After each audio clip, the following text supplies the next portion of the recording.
இதெல்லாம் நம்மளை நம்ப வச்சு ஏமாத்திட்டு இருக்காங்க. நம்மளும் அதை பார்த்து ஏமாறுறோம், அதை கேட்டு ஏமாறுறோம். இது இப்படித்தான் உண்மைதானான்னு சொல்லி இதுவரைக்கும் அப்படிதான் நினைச்சிருக்கோம்.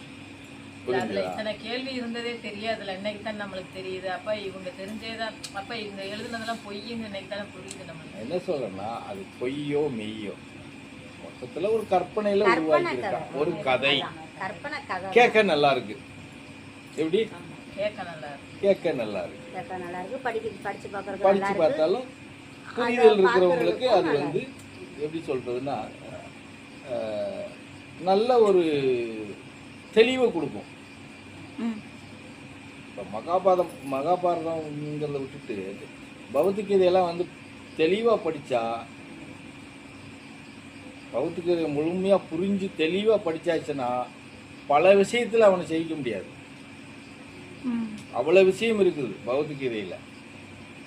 ஆனால் நிறையா பேர் சொல்கிறான், நான் பௌத்திகதை படித்தவன் தெரியுமா அப்படின்னு சொல்கிறான். சரி, உன் செயல்பாடை சொல்லு அப்படின்னு பார்த்தா எல்லாமே தப்பாகவே இருக்கும்.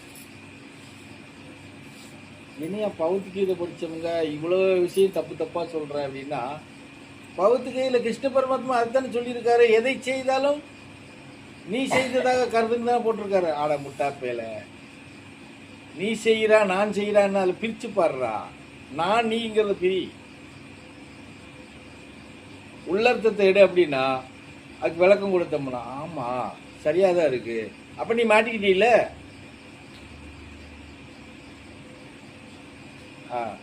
மகாபாரத பௌத்திகத்தில் இப்படி இருக்கு அப்படின்னா, மகாபாரதத்தில் அர்ஜுனனுக்கு இப்போ கீதை உபதேசம் கொடுக்கும்போது அவர் என்ன சொல்றாரு அப்படின்னு கேட்டா, நான் இருக்கிறேன், எல்லாம் பார்த்துக்கிறேன், எல்லாம் நான் தான் சொல்றாரு. நாங்க ஒரே வார்த்தையில முடிக்க கூடாது, பிரிச்சு சொல்லு அப்படின்னு. எதிரில் நின்று சண்டை போடுறவனும் நானே, சாகிறவனும் நானே. எப்படி இங்க இருந்து சண்டை செய்யின்னு சொல்றவனும் நானே, அன்பு எய்தவனும் நானே. இப்படி பார்க்கணும். அத எல்லாம் அவன் தான் அப்படின்னு ஒரே வார்த்தையில சுருக்க கூடாது.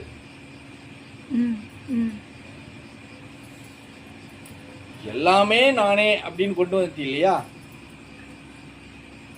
அப்புறம் என்ன மயத்துக்கு இத்தனை ரதத்தை கொண்டாந்து நிறுத்துற, இத்தனை வேதத்தை கொண்டாந்து நிறுத்தி, எல்லாம் நீ ஒருத்தர், நீயே இல்லை நீன்னு சொல்லிட்டீல.